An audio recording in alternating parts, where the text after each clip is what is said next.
Team, अस्सलाम वालेकुम and very good morning. Espresso में आपको खुश आमदीद कहेंगे। ये है इमरान हसन और ये है अमला हसन। हम आपको वक्त पे जगाने के लिए, जिंदगी में टाइम पे पहुंचाने के लिए, उसके साथ ये बताने के लिए कि एक नया दिन आपको मुंतज़िर है। आ चुके हैं, ये एक्सप्रेसो है और हम साथ रहने वाले हैं इंशाल्लाह अगले 2 घंटे के लिए, इस उम्मीद के साथ कि आपके दिन का आगाज़ अच्छा हुआ है। नहीं हुआ तो कोशिश करेंगे कर लें।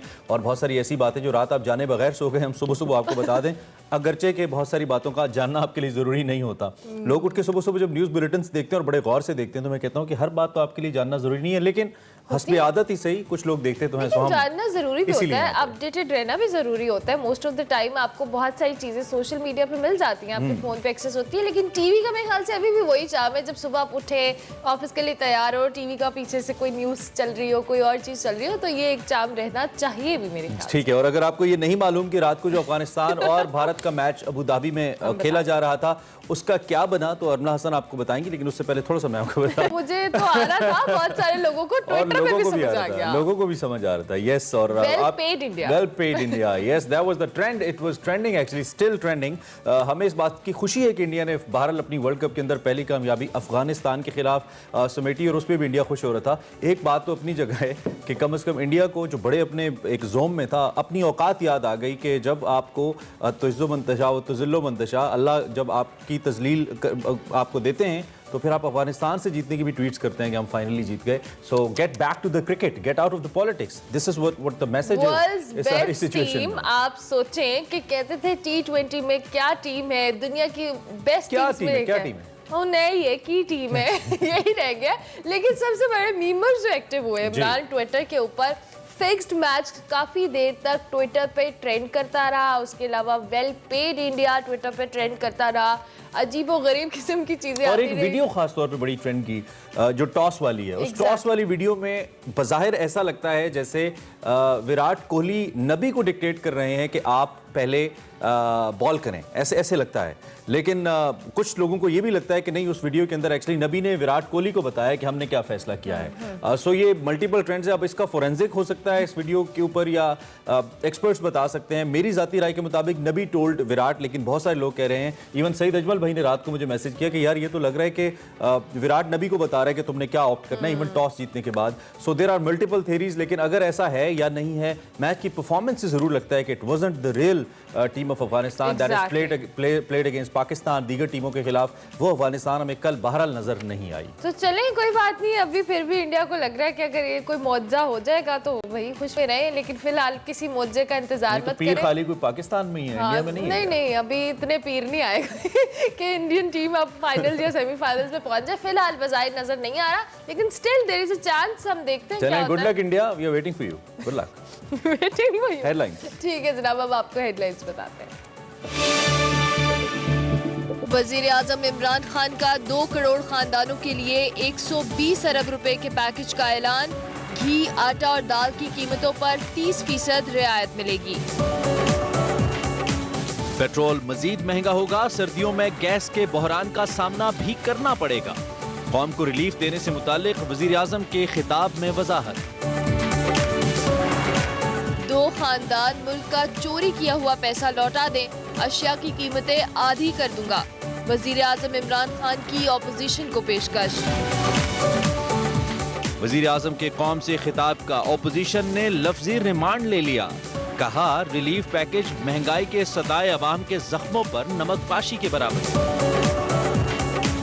सहराए थर से सहरा नवर्द का आखिरी मोहब्बत भरा खत।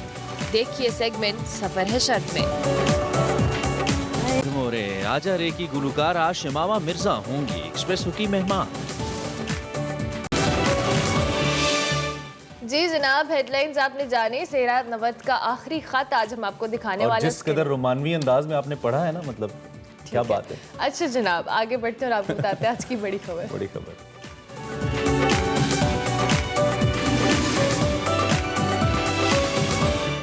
बड़ी खबर में क्या बात हो सकती है आज? वजीर आजम इमरान खान के रिलीफ देने के हवाले बड़े से खिताब की जिसमें उन्होंने कहा कि पेट्रोल भी महंगा होगा, गैस भी महंगी होगी, लेकिन हम आपको रिलीफ देंगे। और एक और बड़ी, चलें मैं जरा डिटेल बता दूं फिर मैं इस तरफ आता हूं। तो इसकी सबसे पहले तो अगर बात करें तो वजीर आजम इमरान खान ने जो कम आमदनी वाले अफराद हैं उनके लिए एक बड़े रिलीफ पैकेज का ऐलान कर दिया है। कल आपने खिताब सुना होगा कौम से, गुज़िश्ता रोज़ ही उन्होंने ये खिताब किया जिसमें बहुत सारी पुरानी बातें भी थी, एक अच्छी और बुरी खबर भी थी। इनफैक्ट बुरी खबरें भी थी और अच्छी खबरें भी थी, ऐसे कहना चाहिए। वज़ीर आज़म ने अपने इस खिताब में साबिक हुकूमतों की जो पॉलिसीज़ हैं उन पर शदीद तनकीद की, महंगाई की वजूहात और हुकूमत की मजबूरियाँ बताईं।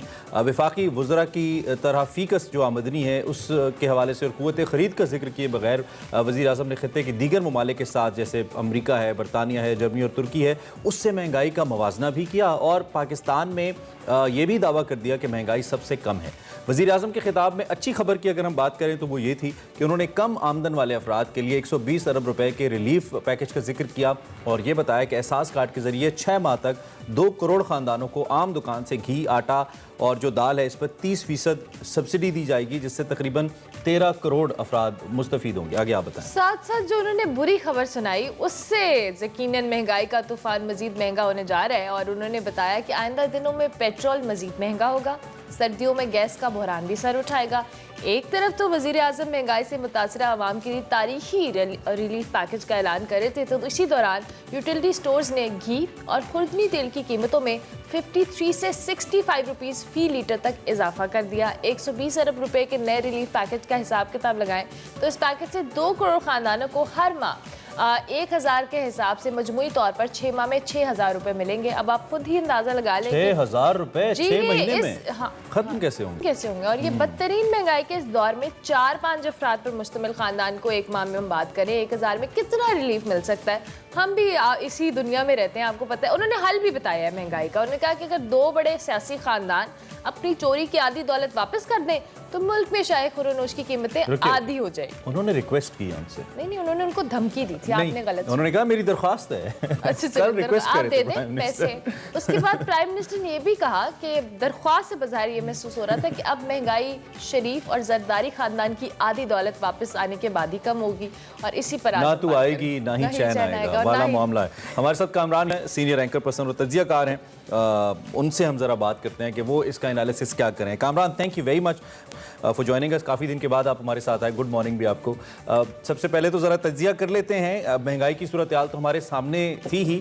आपको पहली स्पीच याद होगी on the floor of the house जो प्राइम मिनिस्टर ने की थी और उन्होंने कहा था कि जी आई प्लेज कि मैं वो पैसा जो पाकिस्तान का लूटा गया है वो वापस लेके आऊँगा। और कल उन्होंने कहा आई रिक्वेस्ट कि पैसा वापस ले आए, कीमतें आधी कर दूंगा। Your analysis Kamran. बिल्कुल मेरे ख्याल में, और ये कोई हैरानकुन बात नहीं है, यही उनका एक बयानिया रहा है और लगता है कि हालांकि उनकी जमात के अंदर भी बहुत से लोगों का ख्याल है कि शायद ये बयानिया अब ज़्यादा, ये जो मंजन है वो बिकेगा नहीं, अब हमें परफॉर्म करने की ज़रूरत है। 3 साल से ज़्यादा का अरसा हमें हो चुका है इक़्तिदार में आए हुए, लेकिन शायद वज़ीर-ए-आज़म इमरान खान साहब अभी भी कन्विंस्ड हैं कि जो तमाम बुराइयों की जड़ है वो पिछली हुकूमतें थीं और जो सो कॉल्ड लूटी हुई दौलत है जो शरीफ ख़ानदान और जो भुट्टो ख़ानदान ने बैरून ममालिक में रखी हुई है, तो वो जड़ है। लेकिन बावजूद उनके इस बयानिए के या जो भी उनका ये दावा है, हकीकत ये है कि अब जो अवाम है वो ये बात मानने के लिए तैयार नहीं है। महंगाई जो है वो एक हकीकत है और आपने खुद ही जिक्र कर दिया कि 2 बज़ाहिर अगर आप देखें कि 120 अरब रुपए के पैकेज का उन्होंने ऐलान किया है, लेकिन उसकी निटी ग्रिटी में अगर आप जाएं तो वो जो बिल्कुल आप कहते हैं ना, जो मुहावरा है कि वो आटे में नमक के बराबर है, या आप कह लें कि ऊंट के मुंह में जीरा। कि अगर आप 2 करोड़ खानदानों को एवरेज, अगर आप 5 अफराद भी एक खानदान पर मुश्तमिल है और 1000 रुपए आप उन्हें सब्सिडी दे रहे हैं, तो 1000 रुपए सब्सिडी देने से कौन सी बहुत बड़ा उनकी लाइफ में फर्क पड़ जाएगा। मेरे ख्याल में दावा उनका अपनी जगह पे मुझे नहीं लगता। और साथ ही जब वो ये भी कह रहे हैं कि आप तैयार रहें कि पेट्रोल और उसके साथ साथ गैस की कीमतों में इजाफा होगा, बिजली की कीमतों में भी इजाफा होगा, तो फिर आप उसका नतीजा देख लें। कि मुझे तो ये लगता है कि बज़ाहिर कोशिश की गई है आवाम को रिलीफ देने के लिए, लेकिन मुझे लगता नहीं कि प्रैक्टिकली उसका कोई फर्क पड़ेगा, पॉसिबल होगा। कामरान, अभी आपने खुद भी मेंशन किया कि हम जिस तरह से पहले प्राइम मिनिस्टर की जितनी भी स्पीचेस सुनते आ रहे थे और जब कल का खिताब भी हमने सुनने के लिए सब बहुत एक्साइटेड थे कि क्या रिलीफ पैकेज मिला है, तो उसका टाइटल यही था कि आवाम को जो कहले तारीख का सबसे बड़ा रिलीफ पैकेज देने जा रहे हैं। और उसका जो क्रक्स था उस स्पीच का वो ये था कि पेट्रोल भी महंगा होगा, दालें भी महंगी होंगी, सारा कुछ महंगा होगा, महंगाई आएगी। तो ये जो एक कहा जा रहा है तारीख का सबसे बड़ा रिलीफ पैकेज है, क्या प्राइम मिनिस्टर का या उनके वुज़रा का ये दावा दुरुस्त है कि ये तारीख का सबसे बड़ा रिलीफ पैकेज है? क्योंकि जिस तरह आपने भी अभी एनालिसिस किया कि इससे तो 1-1.5 हज़ार रुपये से किसी खानदान की जो कोई उसकी माशी हालत पे फ़र्क नहीं पड़ेगा। देखिए, इस हुकूमत का हमेशा से कोशिश रही है, उसे कहते हैं कि हेडलाइन मैनेजमेंट। वो हेडलाइन वो दिखा के कि जी 120 अरब रुपए का पैकेज है, तो उसको उन्होंने कोशिश की कि तारीखी पैकेज बताने की कोशिश की। सवाल ये है कि इस हुकूमत को ऐसे पैकेजेस की जरूरत पड़ती ही ना अगर इनकी जो मुआशी पॉलिसीज हैं वो दुरुस्त होती हैं। बिल्कुल ठीक है कि ये जब गवर्नमेंट आई, करंट अकाउंट खसारा रिकॉर्ड हाई था, माजी की हुकूमतों ने गलतियां की, लेकिन जो फैसले इन्होंने किए उसकी वजह से भी इस मुल्क में महंगाई हुई है। और ये जो इनका दावा कि एक जो ओवर सिंप्लीफिकेशन है कि इंटरनेशनल मार्केट में क्योंकि कमोडिटी की प्राइसेस, एनर्जी और ऑयल की प्राइसेस ऊपर गई हैं, उसकी वजह से पाकिस्तान के अंदर महंगाई है। ये बात बिल्कुल, जो फैक्ट्स अगर आप देखें, कुछ कंट्रीब्यूशन है, लेकिन सारा कंट्रीब्यूशन इंटरनेशनल मार्केट में प्राइसेस की वजह से नहीं है। उसकी छोटी सी मिसाल, फैक्ट्स झूठ नहीं बोलते। देखिए, हाल ही में इकोनॉमिस्ट की एक रिपोर्ट आई थी जिसमें उन्होंने 43 जो कंट्रीज हैं, जिसमें तमाम कॉन्टिनेंट्स के शामिल थे, तरक्की पजीर, तरक्की याफ्ता ममालिक, उसमें उन्होंने एनालिसिस किया कि कहाँ किधर इन्फ्लेशन रेट क्या है। उसमें भी पाकिस्तान का जो नंबर था वो चौथा महंगा तरीन मुल्क था, 9.2 हमारे यहाँ अफरात ज़र की शरह थी।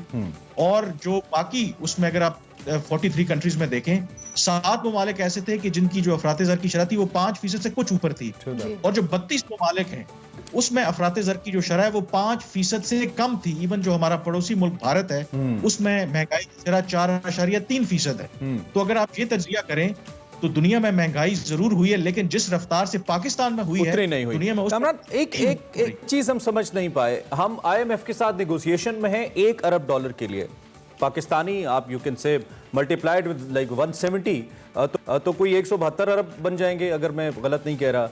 और 120 अरब का हम रिलीफ पैकेज दे रहे हैं उन पैसों में से जिनको हम कुछ दिन पहले क्लेम कर रहे थे कि हमने FBR ने ज़्यादा कलेक्ट किए हैं, और फिर उन पैसों में से जिनके हवाले से कल वज़ीर आज़म कह रहे थे कि पेट्रोल इसलिए महंगा करना पड़ेगा कि ना किया तो खसारा बढ़ जाएगा।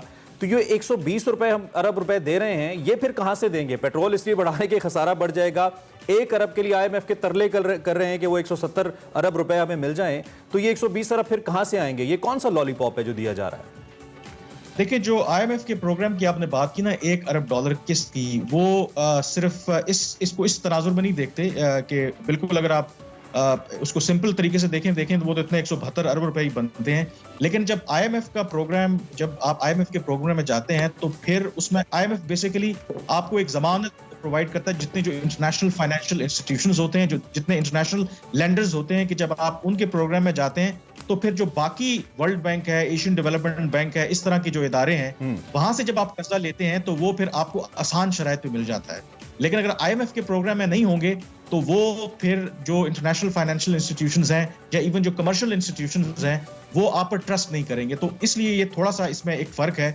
लेकिन ये बात भी अपनी जगह पे कायम है कि ये गवर्नमेंट एक तरफ जब बिजली की कीमतों में इजाफा कर रही है, क्योंकि वो ये कहते हैं कि हम सब्सिडी खत्म करनी है, तो एक तरफ से सब्सिडी को खत्म करते हैं, वो कहते हैं सब्सिडी देना ठीक बात नहीं है, और दूसरी तरफ से फिर आप सब्सिडी दे रहे हैं। इसका जो सोल्यूशन है वो सोल्यूशन ये है कि जब तक आपकी जो मुआशी पॉलिसीज हैं उसकी समत का तयन नहीं होगा, क्योंकि यहाँ पर देखिए, महंगाई अगर हो रही है, महंगाई कोई बात नहीं, महंगाई अगर हो रही है, लेकिन अगर 7 लोगों की आमदन में भी उसी तनासुर से होता तो वो फिर न्यूट्रलाइज हो जाता है। टाइम कम है। एक आखिरी अहम नुक्ता जिसमें मैं बात करना चाह रहा हूं, मैं आपकी राय उस पर चाह रहा हूं। 2 दिन पहले शेख रशीद साहब ने, जब ये कलअदम TLP का मामला चल रहा था, तो उन्होंने कैटेगोरिकली अपनी न्यूज़ कॉन्फ्रेंस में कहा था कि प्राइम मिनिस्टर इस मामले पे आपको बताएंगे कि फैक्ट्स क्या हैं, वज़रा नहीं बता सकते। और वज़रा ने मना भी किया था, आपको पता है, 2 दिन पहले वज़ीर आज़म ने मना किया था वज़रा को। तो कल तो वज़ीर आज़म ने इस बारे में कोई बात ही नहीं की। इतना इंपॉर्टेंट इशू था, इतने दिन मुल्क बंद रहा, अभी भी इनफेक्ट कुछ जगह बंद हैं, पुलिस वाले शहीद हुए, मुल्क का अरबों रुपए का नुकसान हुआ। वज़ीर आज़म ने तो कल कोई बात ही नहीं की इसके बारे में। इस पे क्या कहेंगे? बड़ी सीधी सी बात है, जब आप एक बुलंदोबाग दावा करते हैं, और खास करके नेशनल सिक्योरिटी कमेटी का इजलास हुआ, उसके बाद एक बड़ी दबंग सी एक बयान आया कि जी जो भी होगा, जो इनके मुतालबात हैं आइन और कानून के तहत उनको माना जाएगा, नाजायज मुतालबात माने नहीं जाएंगे और इनको डील किया जाएगा। और आपने देखा कि as a militant organization deal किया जाएगा। लेकिन जब आपको पता है कि यू टर्न आपको लेना पड़े, तो फिर जाहिर है कि आप कहीं ना कहीं, मैं जरा सॉफ्ट वो कह रहा हूँ, शर्मिंदगी जब आप किसी चीज पे हो तो फिर आप उसके ऊपर क्या बोलेंगे। मतलब पूरी बिल्कुल ये बात ठीक है कि जो लोग पुलिस वाले शहीद हुए हैं, उनके खानदान हैं, उनके लोग हैं, तो वो कहाँ पे जाएं, किसके सामने इंसाफ मांगे कि जब इस तरह स्टेट लेवल पे जब आप कॉम्प्रोमाइज कर लेते हैं और फिर जब आप रूल ऑफ लॉ की बात करते हैं, तो मेरे ख्याल में ये बड़ा फिर मजाक लगती है। तो शायद यही एक वजह है कि शायद वज़ीर-ए-आज़म साहब के पास अपने इस इकदाम को, जो भी खुफिया मुआहदा किया गया है TLP के साथ, उसको डिफेंड करने के लिए उनके पास कोई जस्टिफिकेशन नहीं है। तो उसका बेहतर हल यही है कि खामोशी रह जाए। ठीक है। Do we have the time to ask एक सवाल मैं और आखिर में इसी हवाले से वापस आपको लेकर आऊंगा। हुकूमत के लिए मुश्किल रहा है उस रिलीफ को डिलीवर करना जिसका ऐलान वो पहले भी करती आई है, जैसे यूटिलिटी स्टोर्स के ऊपर चीज़ों को सस्ता कर देना, डायरेक्ट आवाम तक देना, ये भी उसी सिलसिले की कड़ी है। कल ओपोजिशन ने तनकीद ये की कि आपने दे तो दिए 120 अरब, लोगों तक पहुंचाएंगे कैसे, ये तो माफिया खा के निकल जाएगा। तो आप इस बात से मुत्तफिक हैं कि वो मैकेनिज्म है गवर्नमेंट के पास कि ये रिलीफ लोगों तक भी पहुंचे, या मुश्किल लग रहा है आपको? देखें, ये बहुत अपहिल टास्क है। तो कि गवर्नमेंट का दावा है कि ये एहसास जो प्रोग्राम है उसके तहत ये लोगों को आइडेंटिफाई करेंगे। कल मैं मुशीर खजाना को भी सुन रहा था, तो उन्होंने कहा कि एक तो ये है कि 30 या 31 हज़ार रुपए से महाना जिनकी कम आमदनी है, ये उन लोगों के लिए पैकेज है। तो उनको आइडेंटिफाई करना ये एक बहुत बड़ा चैलेंज है, क्योंकि लोगों को तो इमीडिएटली रिलीफ की जरूरत है। तो इसका मतलब है कि आई डोंट नो कि वेदर इससे पहले इन्होंने एहसास प्रोग्राम ने कोई इस पे काम किया हुआ है या नहीं किया हुआ, लेकिन ये आइडेंटिफाई करना एक बहुत बड़ा चैलेंज है। और इवन अगर आप आइडेंटिफाई कर भी लें तो वो 1000 रुपए पर खानदान पर मंथ, मेरा ख्याल है कि ये इससे कहना कि बहुत बड़ा रिलीफ लोगों को मिल जाएगा, ये मेरा नहीं ख्याल कि अगर वो कर भी लें इसको इम्प्लीमेंट तो कोई फर्क ऐसे आने से तो बेहतर था ना आना तेरा। ठीक है कामरान भाई, thank you very much for your analysis, for your presence in espresso. Kamran Yusuf अपना एनालिसिस इस हवाले से हमारे सामने रख रहे हैं। अभी हम एक ब्रेक लेंगे, ब्रेक के बाद हाजिर होंगे, आप देखते रहिए एक्सप्रेसो।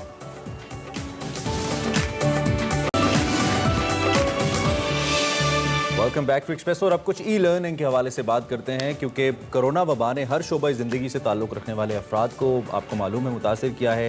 चाहे वो तालीमी मैदान हो, उसके अलावा मईशत हो, और हर शोबे से ताल्लुक़ रखने वाले लोग हों, इससे मुतासिर हुए हैं। और कोई सफ़ेद पोश भी इससे नहीं बच सका। इस वबा के दौरान दुनिया भर के अंदर, और दुनिया भर की तरह पाकिस्तान में भी जो मुख्तलिफ तालीमी इदारे थे वो बंद कर दिए गए, फिर खोले गए। कोरोना वबा ने तालीमी निज़ाम को अगर कहा जाए कि दरहम बरहम कर दिया तो गलत नहीं होगा। और ऐसे में फिर ये देखा गया कि हुकूमत पाकिस्तान ने ऑनलाइन एजुकेशन मुतारिफ करवाई, पूरी दुनिया में इनफैक्ट ये बड़ा ट्रेंड किया, और कोशिश की कि बच्चे घर में जो टेलीविज़न है इसके ज़रिए तालीम हासिल करें। और दूसरी जानब यूनिवर्सिटीज़ में जो ऑनलाइन एजुकेशन थी उसको भी मुतारिफ करवाया गया, जिस पर बच्चों की दिलचस्पी और अदम दिलचस्पी, मुख्तलिफ किस्म के जो कहना चाहिए जेस्चर से वो देखने को मिले। रिएक्शन सामने आया, कुछ ने इसको एक्सेप्टेबल रखा, कुछ ने नहीं रखा। और ऑनलाइन एजुकेशन के मौजूदा हालात की अगर हम पेश नज़र बात करें, इसकी अहमियत और फ़वाइद के हवाले से बात करेंगे, और किस तरह से हमें अपने बच्चों को ट्रेन करना है, उस्ताज़ा को ट्रेन करना है, इस पर हम आज डिस्कशन करेंगे। हमारे साथ मौजूद हैं डॉक्टर बाबर अली, जो कि general manager virtual university television network के, उनको खुशामदीद भी कहेंगे। बहुत शुक्रिया डॉक्टर बाबर कि आपने हमें एक्सप्रेसो में ज्वाइन किया। अब हमने कोविड के दौरान देखा कि बड़े चैलेंजेस दरपेश रहे ई लर्निंग को लेकर। बेसिकली बच्चों को भी कुछ चैलेंजेस रहे, फिर पेरेंट्स भी उस तरह से सफ़र करते रहे, और टीचर्स को भी प्रॉब्लम हुई।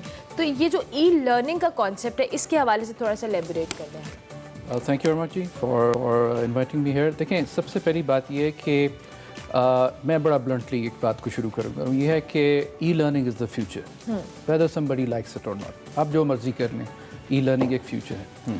कोविड ने सिर्फ ये किया है कि उसको थ्रस्टर्स लगा दिए, उसकी जो एक पेस से जिससे ग्रो हो रहा था उससे अब एक्सपोनेंशियली ग्रो हुआ है जी। और जो टेक्नोलॉजिकल एक इकोसिस्टम है जो एक बिल्टअप हो रहा है पूरी दुनिया में, उसकी वजह से अब ये है कि ये technology as an enabler e learning को जो है वो अब डिसमिनेट कर रही है। और जैसा अभी आपने पहले कहा कि ई लर्निंग जो सिनेरियो है ये इनएविटेबल हो गया लोगों के लिए, कि उन्होंने देखा जी कोविड में जाके हमारा जो ओनली आप कह लें कि जो एक लाइफ लाइन थी जिसके ज़रिए वो एजुकेशन दे सकते हैं, वो ये मीडिया बेस्ड ब्रॉडकास्टिंग और लर्निंग मैनेजमेंट सिस्टम्स और ऑनलाइन टेक्नोलॉजीज़।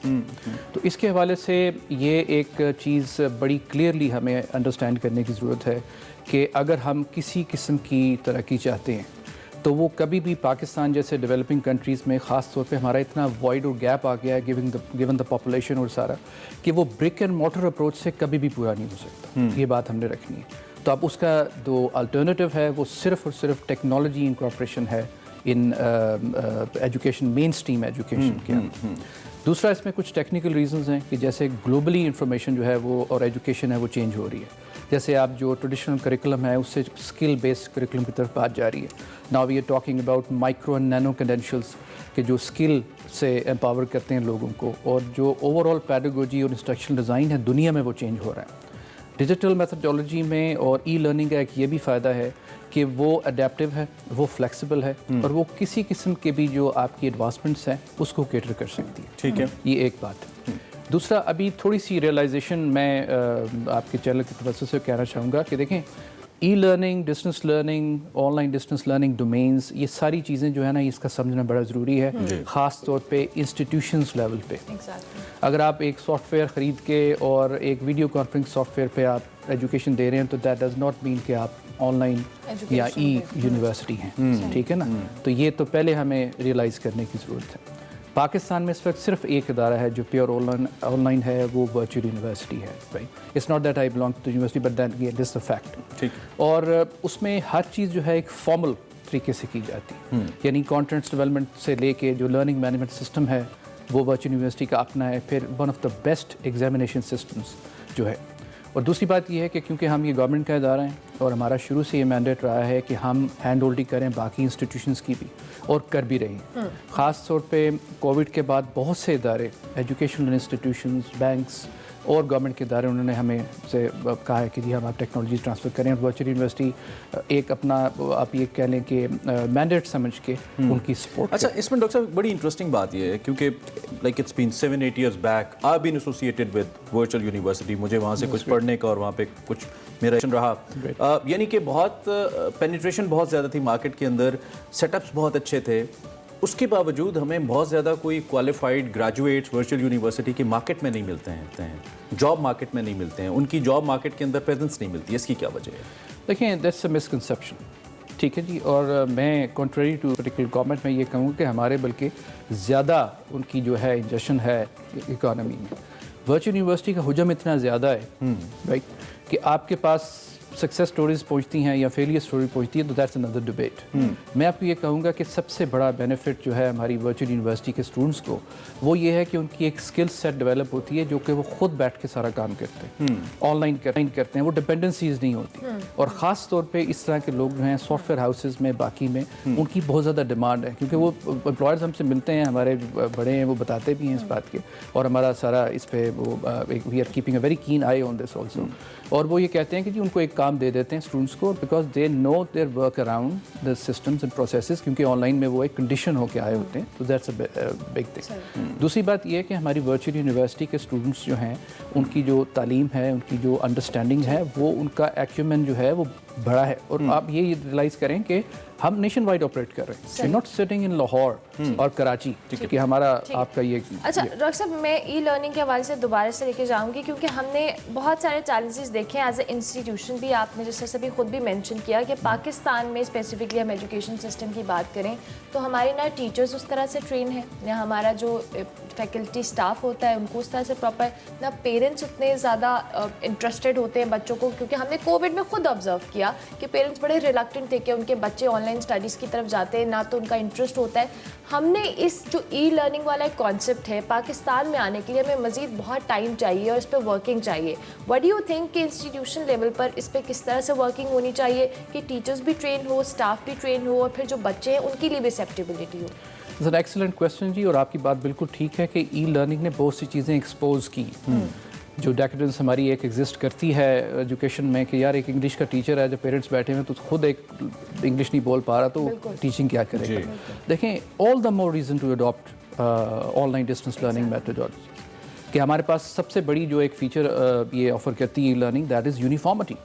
हमारा कंटेंट, जैसे अगर हम वर्चुअल यूनिवर्सिटी की बात करें तो इट इज़ नॉट कि कोई बंदा बैठ के आगे, कोई स्क्रीन के आगे बैठ के थोड़ा सा छोटा सा इंटरसेट है, स्क्रीन में बात कर रहा है, bad audio bad video, it is formally created. हमारा पूरा एक बैकिंग है टेलीविजन स्टेशन की, उसमें प्रॉपर एवरीथिंग इज स्ट्रक्चर्ड। तो the idea is to provide quality कि क्वालिटी हो, ताकि पहला कंटेंट आपकी ज़ाहिर कॉन्टेक्ट से उसमें होता है, और बाकी इंस्टीट्यूशंस को भी ये फॉर्मेलिटी को लेके आना चाहिए। जैसे मैंने अर्ज़ किया कि दे नीड टू अंडरस्टैंड कि जी आप अगर एक सॉफ्टवेयर ख़रीद के उसके डॉलर्स दे के बैठ जाते हैं और फिर आपको देते रहते हैं बाहर का, तो उसका कोई फ़ायदा नहीं है। वर्चुअल यूनिवर्सिटी का जो सिस्टम्स हैं वो इंडिजिनसली डेवलप्ड है, वो डेवलप्ड है, और हमारा ये एसेट और रिसोर्स है पूरे पाकिस्तान का। It's been 15-16 years then. अभी जब कोविड आया, जैसे आपने कहा कि बहुत सारे सिस्टम्स एक्सपोज्ड हुए, तो पिछले 15-16 सालों में कुछ ना कुछ तो ऐसा होना चाहिए था जिसकी बेस पे कम से कम हमारी यूनिवर्सिटीज़, बड़ी यूनिवर्सिटीज़ जो कि बड़े महंगे रिसोर्सेज अफोर्ड कर सकती हैं, उनके बच्चों को भी मुश्किलात ना होती if we already had a network as you are mentioning. तो ऐसा क्यों नहीं हुआ फिर? Why did we been in such trouble इस कोविड सेशन के अंदर? और फिर हमने अगर उससे कुछ सीखा है तो हम फ्यूचर में कैसे उससे अपने आप को बेहतर बनाएं? It's a very valid question जी, और थोड़ी सी वेरी अनफॉर्चुनेट, मेरा ख्याल है बात पसंद नहीं आएगी लोगों को, लेकिन then again it's important to discuss. Resistance जो है वो मिडिल टीयर की तरफ से है, जिन लोगों ने अनलर्न करना है, रीलर्न करना है और अपने आप को चेंज करके फिर करना है। Students are ready. हमारे स्टूडेंट्स की हम बड़ी क्लीशर्ड बातें करते हैं जी, बड़ा पोटेंशियल है, वाकई बड़ा पोटेंशियल है। मैं आपको एग्जांपल देना चाहूँगा, जैसे अभी आप बात कर रहे हैं ये रोज़गार के हवाले से, इग्नाइट जो एक मिनिस्ट्री का प्रोजेक्ट है, तो उसकी फंडिंग से वर्चुअल यूनिवर्सिटी ने DigiSkills.pk का एक प्रोजेक्ट जो लॉन्च किया था फ्रीलांसर्स के लिए। और आप बिलीव करें कि हमारे रिमोट एरियाज़ में बैठे हुए स्टूडेंट्स जो हैं, they are making a lot of money, ठीक है ना, वो फ्रीलांसिंग अपनी स्किल्स पेट के। तो रेजिस्टेंस उन लोगों पे है जिन्होंने एक्चुअली इसको अडॉप्ट करना है और अडेप्ट करना है, अनफॉर्चुनेटली। लेकिन बात वही है कि अब थिंग्स आर चेंजिंग, क्योंकि ये जैसे मैंने अर्ज़ किया कि ये इनएविटेबल हो जाएगा, और स्टूडेंट के पास वही सिर्फ उनकी वो लाइलमी का फ़ायदा उठाते हैं ये रिमोट एरियाज़ की। देखें, we are not in competition with our universities now, it is global. हम माइक्रो क्रेडेंशियल्स की बात करते हैं या नैनो क्रेडेंशियल्स की बात करते हैं, अब आप कोर्सेरा की बात करें, अब MITx की बात करें, यूडेमी की बात करें, कि pool of resources, top notch content, right. So वही बात है कि हमें कंड्यूसिव एनवायरनमेंट देनी है लोगों को। जैसे मैंने अर्ज़ किया कि वर्चुअल यूनिवर्सिटी प्रोवाइड कर रही है हैंड होल्डिंग। इसमें एक और बड़ी चीज़ जो इम्पॉर्टेंट है, वो तो एक तो हम ट्रेनिंग के ऊपर बात कर रहे हैं या इस कल्चर की बात कर रहे हैं कि इस कल्चर के अंदर लोग आएँ। दूसरा ये भी है कि हम सिस्टम्स को up to the international standards क्या हम लेके आ रहे हैं, क्योंकि हमें जो हमारी फॉर्मल एजुकेशन है, आपको मालूम है, हमारे स्टूडेंट्स को बड़ा मसला होता है कि यहाँ से जो लोग PhDs करके जाते हैं या MPhils करके जाते हैं बाहर पढ़ने के लिए, रिसर्च मेथडोलॉजीज़ आर डिफरेंट, वहाँ पे तरीक़ाकार मुख्तलिफ है, लर्निंग का तरीक़ाकार मुख्तलिफ है। So is somehow the IT education. लेकिन आपने बड़ी अच्छी बात की कि हम दुनिया का हिस्सा हैं सारे, और कंपटीशन दुनिया से है, तो क्या हमारे जो स्टैंडर्ड्स हैं इस वक्त वो इस काबिल हैं? अगर नहीं तो उनमें फिर हमें उनकी डेवलपमेंट के लिए क्या हमें कोई इंटरनेशनल डेवलप्ड कंट्रीज़ की मदद चाहिए होगी, या हम सेल्फ सफिशिएंट हैं इसको इम्प्रूव करने के लिए भी? देखिए जी, इसके दो एस्पेक्ट्स हैं, बड़ी सिंपल सी बात। एक है कि कर नहीं सकते, एक है कि करना चाहते नहीं, ठीक है जी।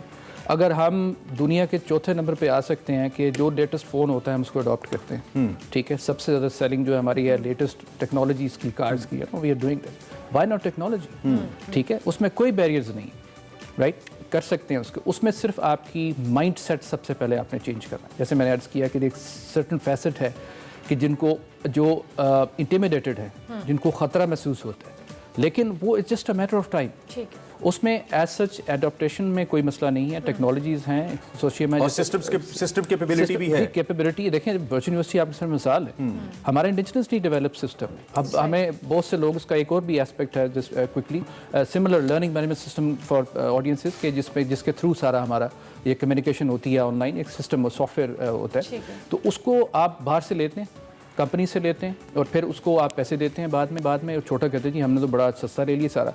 दूसरी दफ़ा जब आप जाते हैं कि जी अच्छा पाकिस्तान के हिसाब से हमें ये फीचर्स चाहिए, वो फिर बैठते हैं कि जी अच्छा इतने डॉलर्स देते हैं, और फिर ऐसे ट्रैप में आप फंसते हैं। तो उसमें जब हमारा इंडिजिनसली डेवलप्ड है, क्राफ्टेड है, कस्टमाइज सिस्टम है, और हम बहुत से इदारों को ऑफर भी कर रहे हैं, तो जी हाँ। अच्छा डॉक्टर साहब, मीडिया का इंपॉर्टेंट बड़ा रोल होता है इन सारी ई लर्निंग। हम अपने भी शोज़ पे कोशिश करते हैं और चैनल्स भी कोशिश करते हैं कि जिस तरह से ई लर्निंग का जो कॉन्सेप्ट है, कोविड के दिनों में बड़ा सफ़र किया, पेरेंट्स ने भी बहुत सारी बात की, बच्चों ने भी की। सो मीडिया का रोल मीडिया किस तरह से अपना किरदार अदा कर सकता है इस सारी सिचुएशन में? देखिए, मैं तो जो स्टूडेंट्स को भी कहता हूँ मीडिया के, कि आपके लिए आइडियल मौका है इस वक्त, you are living in heaven, right, everything you see around you is media. आपकी ई कॉमर्स, आपने सॉरी शर्ट भी बेचनी है तो आपको वो एक 3D मॉडल बनाना है, उसमें ग्राफिक डिज़ाइनर्स की इनपुट चाहिए आप, your e-commerce, everything, your UX, UI design, education, everything is based on media. लेकिन अनफॉर्चुनेटली मीडिया स्टडीज़ उतनी ही अभी पीछे हैं और वही करिकुलम उतना उनका पीछे है कि वो नहीं पढ़ाया जा रहा। मीडिया इज़ इनेविटेबल और मीडिया प्रोफेशनल्स और मीडिया स्टूडेंट्स को अब ये अपॉर्चुनिटी गेन करनी चाहिए। जैसे हम ODL की मिसाल दें आपको कि हमारा जो भी ऐसे टेलीविज़न नेटवर्क है जहाँ पे प्रोडक्शन होता है, वो हमारी जो प्रोडक्शन टीम है वो स्पेशलाइज करती है media contents production for education and learning, क्योंकि आजकल स्पेशलाइजेशंस का और सुपर स्पेशलाइजेशन का दौर है। तो ये एक इंपॉर्टेंट एरिया है। देखें आपका पूरा इंडस्ट्री सेक्टर शिफ्ट हो रहा है किसी पे, आपकी मेडिकल जा रही है, आपकी अब रोबोटिक सर्जरी हो रही है, गाड़ियाँ ऑटोनमस जो चल रही हैं उसमें कैमरे के थ्रू वो नेविगेट करता है, रेडार्स का उसमें फंक्शंस है, तो उसमें काफ़ी ज़्यादा उसकी इंपॉर्टेंस है। ठीक है डॉक्टर साहब, thank you very much for being with us और इस इंपॉर्टेंट टॉपिक पे बात करने के लिए। यूजुअली बात नहीं होती है डॉक्टर, इस हवाले से एक तो पे आगाह कर रहे थे और साथ ये भी बता रहे थे कि इसमें टेक्निकलिटीज़ क्या हैं, इसमें चैलेंजेस क्या हैं, देन इसके अंदर अपॉर्चुनिटीज़ क्या हैं। हम इन सारे मौज़ूआत पे बात कर रहे थे। वी लुकिंग फॉरवर्ड कि आने वाला वक्त बेहतर हो, ई लर्निंग को लेकर पाकिस्तान मज़ीद आगे जाए और इंस्टीट्यूशंस आएँ और प्लेटफॉर्म्स आएँ जिससे ज़्यादा ये जो कल्चर है ये प्रमोट हो। बिल्कुल, इसी नोट पे हम एक ब्रेक लेते हैं, ब्रेक के बाद हाजिर होंगे। आप देखते रहिए एक्सप्रेसो।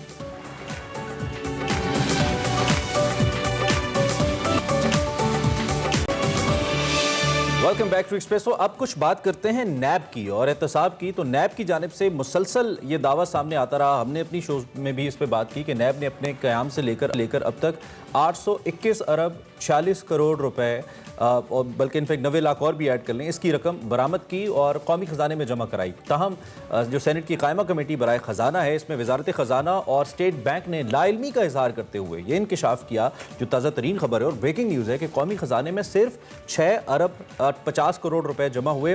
बाकी जो 815 अरब रुपए हैं ये कहाँ हैं, इसका कोई रिकॉर्ड मौजूद नहीं और कुछ मालूम नहीं कि ये रकम कहाँ गई है। कमेटी ने इस मामले पर governor state bank, DG NAB, auditor general of Pakistan और नैब के जो ऑडिटर हैं उनको भी आइंदा इजलास में तलब कर लिया। और रिकवरी का ये जो मामला है, it seems a serious concern in future, बहुत बड़ी अहमियत इख्तियार करता नजर आता है। बिल्कुल। दूसरी जानिब सदर मुमलिकत ने नए चेयरमैन की तैनाती से मुतालिक रवां हफ्ते मुशावरत शुरू होने वाली है और ज़राए के मुताबिक सदर पहले वज़ीर आज़म से चेयरमैन नैब के लिए नाम तलब करेंगे, जिसके बाद वज़ीर आज़म की तजवीज़ करदा नाम अपोजिशन लीडर को भेजे जाएंगे। ताहम अदम इत्तफाक की सूरत में मामला पार्लिमानी कमेटी को भी भिजवाया जाएगा। इसके साथ साथ ये भी खबरें सामने आ रही है कि हुकूमत ने एक बार फिर चेयरमैन नैब को हटाने का इख्तियार सदर मुमलिकत से वापस लेने का फैसला किया है।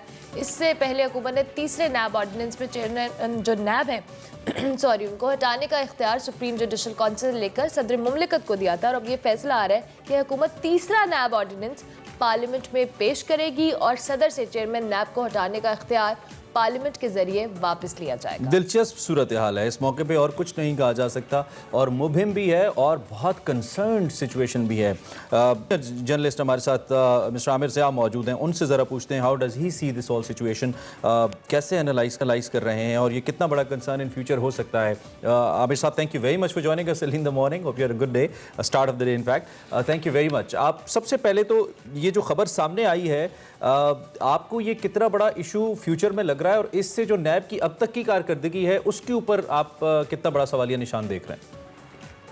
ये सवालिया निशान तो खड़े हो गए हैं, लेकिन मेरे ख्याल में अगर ये बहुत बड़ी रकम है, जाहिर है कि नैब के जो चेयरमैन है आज की और माजी की, वो अपनी जेब में तो डाल के नहीं लेकर गए होंगे। अगर इसकी वजाहत फौरन आज ही के दिन नैब के जो स्पोक्स पर्सन है नवाज शरीफ साहब, उनकी तरफ से आ जाए तो मामला खत्म हो जाएगा। लोगों के जो कंसर्न है कि कहाँ गई वो रकम, किसके पास है, किस अकाउंट में जमा की, और अगर नैब के पास वो ट्रांसफर नहीं हुई तो क्या बंदोबस्त होगा, ये साले सवालिया निशान है।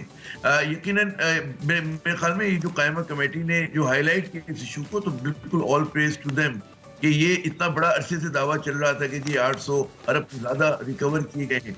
अच्छा, हमें ये समझना चाहिए कि जो रिकवरी होती है वो किस तरह से होती है। रिकवरी एक जाहिर है कि ये तरीका कार होता है कि जी आपने प्ली बारगेन कर ली, दूसरा ये रकम जो है उनसे जो मुजरिम है उनसे ले ली गई या उनकी जायदाद और उनके असासे फरोख्त किए गए। तो ये तीन तरीके होते हैं कि जिसके जरिए जो है नैब रिकवरी कर रहा होता है।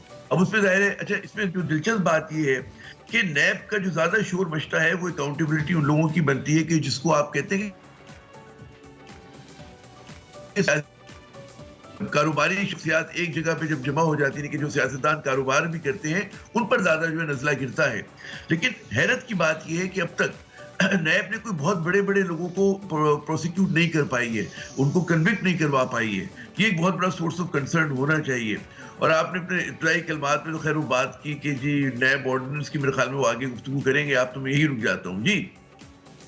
ठीक है, ठीक है। अच्छा, एक तो ये जो अभी क्योंकि ये मामला सारा सेनेट की कायमा कमेटी बराए ख़जाना में उठा है, तो डिप्टी चेयरमैन सेनेट के साथ भी नैब के कुछ मामलात चलते रहे हैं, तो इस नैब के ऊपर लगने वाले इन इल्ज़ामात का कोई पॉलिटिकल कॉन्टेक्स्ट भी आप देख रहे हैं, या वाकई चूँकि बात फैक्ट्स एंड फिगर्स की है, बात अमाउंट की है, और अमाउंट भी छोटी नहीं है, लाइक इट्स 821 बिलियन रुपीज़, तो आपको लगता है कि नहीं ये फैक्ट बेस्ड स्टोरी ही हो सकती है, इसमें इम्कानात मौजूद हैं इस चीज़ के?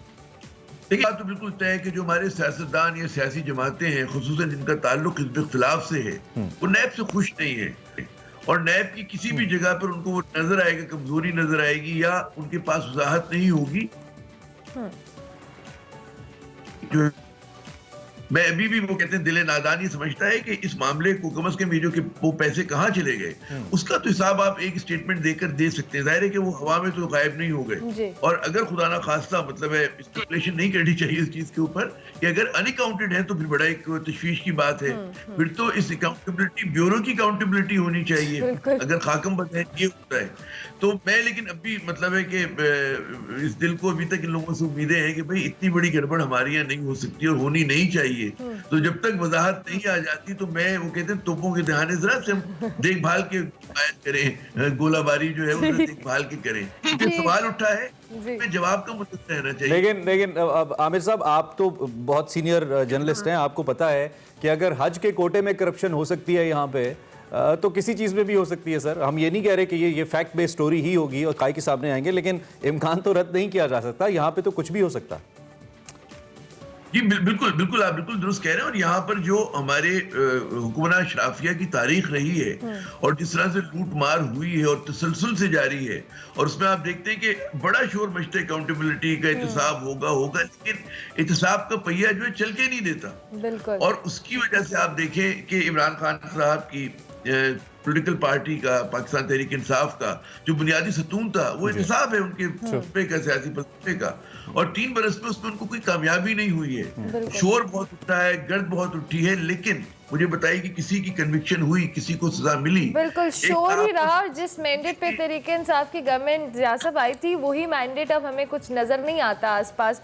लेकिन स्टिल अगर हम इस तमाम तरह, आपने कहा कि अकाउंटेबिलिटी के हवाले से, तो नैब की भी फिर अकाउंटेबिलिटी होनी चाहिए अनटिल और अनलेस को जस्टिफिकेशन वहाँ से नहीं आती है। लेकिन दूसरी जानिब नैब चेयरमैन नैब की जो तैनाती है उसके हवाले से भी कई सवालात आ रहे थे, और यही कहा जा रहा था कि सदर मुमलिकत जो है वो प्राइम मिनिस्टर से मुशावरत करेंगे, देन फिर ये अपोजिशन की तरफ जाएगा ये मामला। तो आपको लगता है कि मुशावरत के लिए कोई कैंडिडेट्स होंगे स्ट्रॉन्ग, या प्राइम मिनिस्टर के दिमाग में, या सदर मुमलिकत कब तक मुशावरत करेंगे प्राइम मिनिस्टर से? अरे एक बात देखिए, कैंडिडेट सेकेंडरी बात है। पहली बात ये लग रहा है कि जैसे मैंने अर्ज किया कि हुकूमत की पॉलिसी का बुनियादी उनसर एहतसाब है, एहतसाब में कामयाबी नहीं हुई। उसके बाद हमें कंफ्यूजन नजर आता है। ये जो बार बार आप कह रही कि नैब ऑर्डिनेंस आ रहा है, तब्दीलियां हो रही हैं, और फिर तीसरे ऑर्डिनेंस की तैयारी हो रही है, मजीद रद्दोबदल की तैयारी होती है, किस चीज का गमाज है? इस चीज का गमाज है कि जी लैक ऑफ क्लैरिटी, इन्हें पता ही नहीं कि क्या करना है, या पता भी है तो ये लोग कंफ्यूज हैं, क्योंकि इनको मतलब एक तो नताइज नहीं मिल रहे। अच्छा, बजाय इसके कि आप नैब लॉ में बहुत ज्यादा मतलब तब्दीलियां करते, असल मसला है नैब को मजबूत करने का। उसको मजबूत करते हैं कि आप अच्छी नहीं दिया जाता। अच्छा, फिर तीसरी बात ये कि जी जो जितनी प्लुरलाइजेशन है हमारी मुल्क के अंदर, उस पर आप ये समझे कि कायदे हिज़्ब इख्तिलाफ और वज़ीर आज़म साहब मिलकर कोई फैसला कर लेंगे, और जबकि कायदे हिज़्ब इख्तिलाफ जो है वो नैब का ऑलरेडी उनके ऊपर केसेस हुए, मतलब FI का केस है 25 अरब से ज्यादा का, एक 6 अरब की मनी लॉन्ड्रिंग है जो उससे भी ज्यादा है, 6 अरब से ज्यादा। तो उस पर मुझे कंसेंसस होता नजर नहीं आ रहा। तो ये जो हम लोगों ने गाड़ी को फंसा दिया है, इसके आगे बढ़ने के इम्कान बहुत कम है। और मैं नहीं समझता कि जब तक नैब इंडिपेंडेंट नहीं होगी, एम्पावर्ड नहीं होगी, और अभी जो ऑर्डिनेंस आया आपने बहुत सारे लोगों को मिना यानी कि माइनस कर दिया कि जी इनको अब नैब जो है नहीं छू सकती। ठीक है, क्यों नहीं छू सकती? राइट, बिल्कुल 100% आमिर साहब। Last question, I just 1 last minute, इसके अंदर आप जवाब दे दीजिएगा कि ये जो मामला इतना बड़ा खड़ा हुआ है, इसको लेकर हुकूमत पे अब क्या जिम्मेदारी है? अपोजिशन तो पहले ही नैब पे तनकीद करती आई है और बहुत ज्यादा तनकीद करती है, अब हुकूमत की क्या जिम्मेदारी है? शहजाद अकबर साहब जैसे लोगों पे क्या जिम्मेदारी है जो नैब पे इतना बड़ा सवाल खड़ा हो रहा है? देखिए, हिज़्ब इख्तिलाफ की जो तनकीद है वो तो इसलिए कि उनकी दुम दब रही है, वो लोग इंसाफ के पहिए के नीचे आ रहे हैं, गलत या सही, या उनकी कन्विक्शन हो रही है नहीं हो रही है, समझ में आता है। हुकूमत की जिम्मेदारी मैं समझता हूँ कि जनाब उनको एम्पावर करना चाहिए नैब को, बजाय इसके कि कदगन लगाएं। उसके जो प्रोसिक्यूशन और इन्वेस्टिगेशन का प्रोसेस है उसको जदीद करें, उसको ज़्यादा रिसोर्सेज दें, और आप मजीद नैब अदालतें जो खैर कायम होने की बात हो रही है, लेकिन उन अदालतों से जल्दी फैसले लें। हमारे यहाँ जिस तरह के केसेस बनाए जाते हैं उसमें फैसले का इम्कान नहीं होता। जी right sir, thank you very much, बहुत शुक्रिया। You have joined us with your coffee, आप हमारे साथ मौजूद और अलग इस आम मामले पे अपना तजिया पेश किया। हम बात करें 815 अरब की, जिनका पता नहीं चल रहा है कहाँ पे हैं, और उनमें वो पैसे भी शामिल हैं होंगे शायद जो हमने पीएम हाउस की कुछ भैंसें और पुरानी गाड़ियाँ बेच के रिकवर किए थे कि हम अपने खर्चे कम करेंगे, एंड 815 अरब रुपए का पता नहीं चल रहा, और हमने भैंसें बेची थी कि पाकिस्तान के टैक्स का पैसा है। हो क्या रहा है यहाँ पे, बाकी क्या हो रहा है? ब्रेक लेते हैं। लग गई मुझे break. Welcome back to Expresso. अब बारी है हमारे segment over a cup of coffee की, जिसमें आज बहुत ही ज़बरदस्त जो एक कह ले डिफरेंट चीज़ हमारी मुलाकात होने वाली है, और जो दिखाने जा रहे हैं हम इस सेगमेंट में वो है प्लास्टिक वेस्ट से बनी हुई एक सड़क, और उसकी हिना न्याज़ी इस हवाले से बता रही हैं, और ये दुनिया भर में होता है, पाकिस्तान में भी हुआ है, और हम इस पे मजीद कैसे काम कर सकते हैं, इस पे हम over a cup of coffee.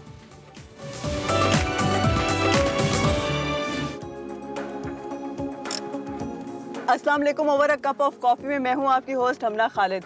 ये जो आप रोड देख रहे हैं ना, ये कोई आम रोड नहीं है। जब मेरे प्रोड्यूसर ने कहा हमना एक इस्लामाबाद में रोड बनी है और वो प्लास्टिक वेस्ट मटेरियल की, तो ये मैंने सुना, मैंने कहा यार वाकई जब तक मैं उसके ऊपर गाड़ी नहीं चलाऊंगी मुझे आइडिया नहीं होगा कि क्या ह्यूज डिफरेंस है एक नॉर्मल रोड में और एक प्लास्टिक की रोड में। तो बिल्कुल ऐसा ही है। तो आज हम इस बारे में जानेंगे कि ये एक्सपेरिमेंट कैसा है, कब तक रहेगा। हमारे साथ होंगे CDA डायरेक्टर इंजीनियर, वो आएंगे, वो हमें बताएंगे कि क्या ये एक्सपेरिमेंट चलेगा आगे, क्या ये ऑल ओवर द इस्लामाबाद या ऑल ओवर द पाकिस्तान ये रोड बनने वाली है। आइए चलते हैं और उनसे जानते हैं।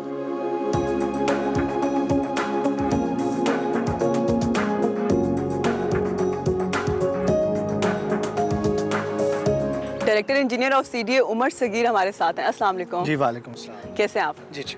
अच्छा, जब मैंने ये सुना कि वेस्ट प्लास्टिक मटेरियल से रोड, तो ये आइडिया कहाँ से आया? जी, ये basically capital development authority CDA जो है ओवरऑल पूरे इस्लामाबाद की जो इंफ्रास्ट्रक्चर डेवलपमेंट का रिस्पॉन्सिबल है उसको देखता है। तो चेयरमैन CDA ने ये इंस्ट्रक्शन दी थी कि हमारा जो इस्लामाबाद का म्यूनसिपल वेस्ट है ये 500 to 600 टन डेली हमारा इकट्ठा होता है म्यूनसिपल वेस्ट। उसमें अप्रॉक्सीमेटली 150 to 60 टन जो है प्लास्टिक वेस्ट है। तो अभी ये प्लास्टिक वेस्ट जो है इसकी रिसाइकलिंग का जो कॉन्सेप्ट था ये अभी तक उस तरह एक्टिवली इस्लामाबाद में ये अप्लाई नहीं हो रहा था। तो पूरी दुनिया में ये देखा गया कि हमारी नेबरिंग कंट्रीज में भी प्लास्टिक रोड्स के कॉन्सेप्ट पे काम हो रहा था।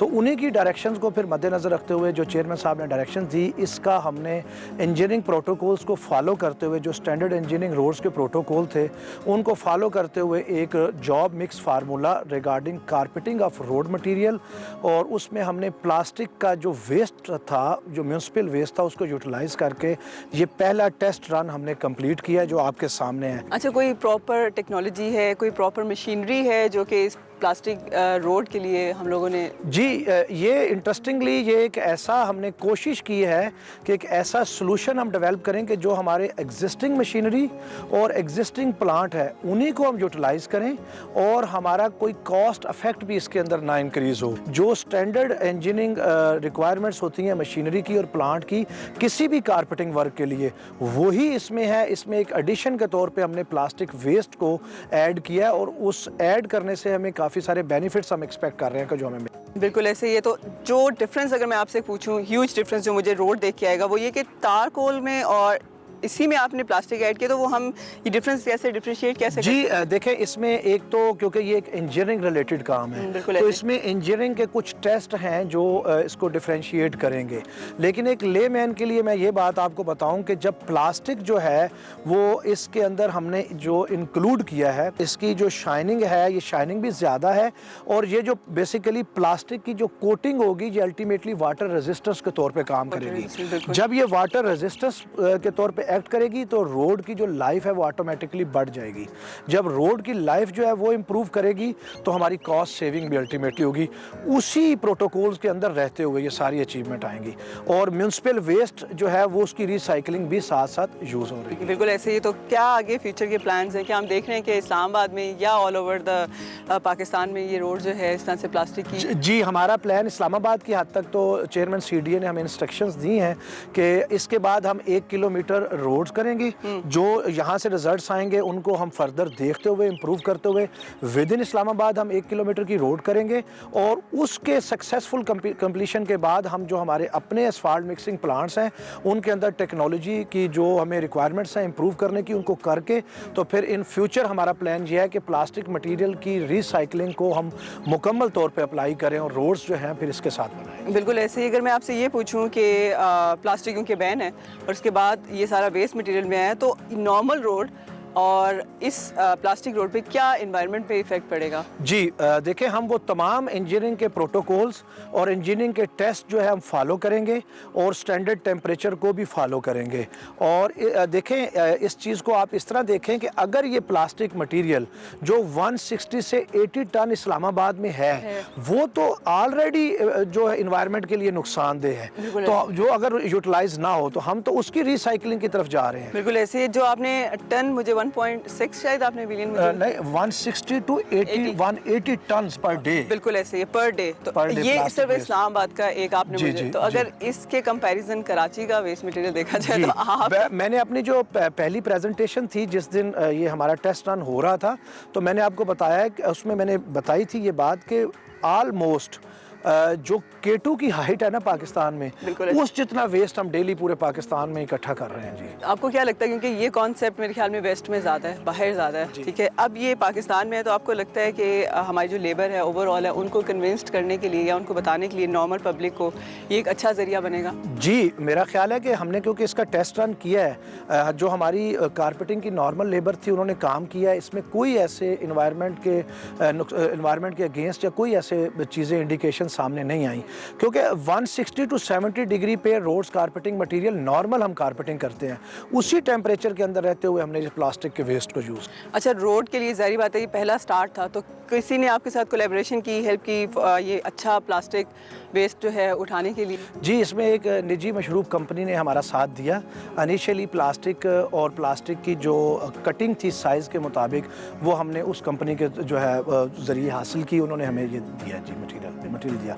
मशीनरी और मैन पावर हमारी थी और प्लास्टिक वेस्ट मटीरियल और प्लांट के तौर पे हमने उनसे CSR के तहत उन्होंने हमारी हेल्प की। जी बिल्कुल ऐसे ही, थैंक यू सो मच। और इंशाल्लाह जो ये वेस्ट का कॉन्सेप्ट पाकिस्तान में इस्लामाबाद में आने के बाद फॉर श्योर मैं ये तवक्को रखूँगी कि ये ऑल ओवर द पाकिस्तान में ये कॉन्सेप्ट ईजी हो वेस्ट मटीरियल वाला, स्पेशली प्लास्टिक का, और ये चीज़ें ये रोड इस्लामाबाद के साथ साथ कराची, लाहौर और ऑल ओवर द पाकिस्तान में बने। ये था आज का segment over the cup of coffee. फिर मिलेंगे, तब तक के लिए टेक केयर एंड अल्लाह हाफिज़। एक्सप्रेसो में आपको एक बार फिर से खुशामदीद। और अब वक्त हुआ जाता है सफ़र है शर्त का, और उसमें सहरा नवर्द के खतूत का एक सिलसिला हमने आपके सामने रखा। कुल 29 इक़्साद इस हवाले से हमने पेश की, 29 मुख्तलिफ पहलू में भी कई ऐसी शख्सियात जो आप पहली दफ़ा जिनसे आप मिले। हमने कोशिश की कि हम थर से एक तो अपनी मोहब्बत का इजहार आपके साथ करें और उसके साथ साथ इसकी अहमियत भी आपको बताएं। कहने की बात सिर्फ ये है, इस आखिरी किस्त के आपके सामने पेश करने से पहले कि किस्तें ख़त्म हुई हैं, थर से हमारी मोहब्बत ख़त्म नहीं हुई, ये सिलसिला ख़त्म नहीं हुआ, आगे चलता रहेगा।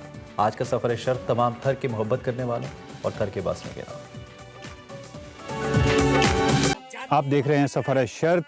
नाजरीन, सहरा नवर्द जो है इस वक्त एक ऊँट पर है और मारवी के गांव से मैं मारवी के कुएं पे जा रहा हूं।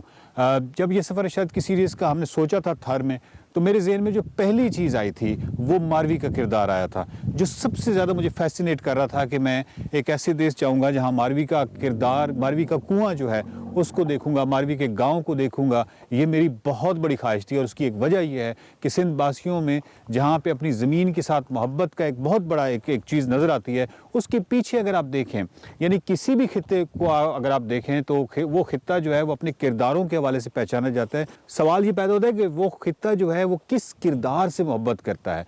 मारवी के किरदार से सिंध के लोग मोहब्बत करते हैं और मारवी का किरदार जो है वो सारे का सारा ज़मीन से जुड़ा हुआ किरदार है, ज़मीन से धरती से मोहब्बत करने वाला किरदार है।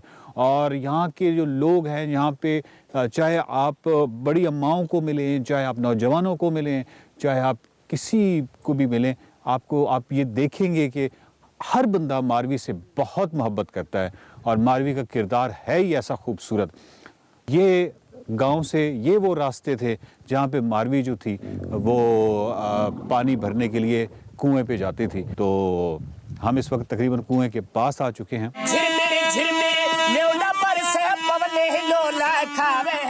मारवी का किरदार धरती से जुड़ा हुआ किरदार है। हज़रत शाह अब्दुल लतीफ़ भिटाई ने जिस तरह जिक्र किया है मारवी का, और मारवी जो है वो एक ऐसा किरदार है जो इस खित्ते की पूरी नफ्सियात को बताता है। यहाँ के लोगों की जो सोचने का अंदाज़ है उस पर रोशनी डालता है कि कितनी खूबसूरत सोच है यहाँ के लोगों की, और एक बेटी से वो कैसे मोहब्बत करते हैं। और वो बेटी भी अपनी धरती से, अपनी बकरियों से और अपने गोट से और अपनी सहेलियों से और अपने जड़ी बूटियों से, तमाम चीज़ों से कितनी मोहब्बत करती है। ये है मारवी का वो कुआं, और ये है मेरी एक बहुत बड़ी ख्वाहिश जो पूरी हुई कि इस मारवी के कुएं तक मैं जाऊं और देखूं कि मारवी कहाँ से, किस कुएं से पानी भरती थी और कहाँ पे उसको उमर बादशाह ने देखा था और यहाँ से ले गया था। और उसके बाद मारवी जो थी, जितना भी आसाइशें थीं, जो कुछ भी था, जो मालो दौलत था, वो कोई भी ऐसी चीज़ उसके पाँव नहीं बांध सकी। वो अपनी बकरियों से और अपने गोट से और इसकी सुबह शाम को याद करती रही।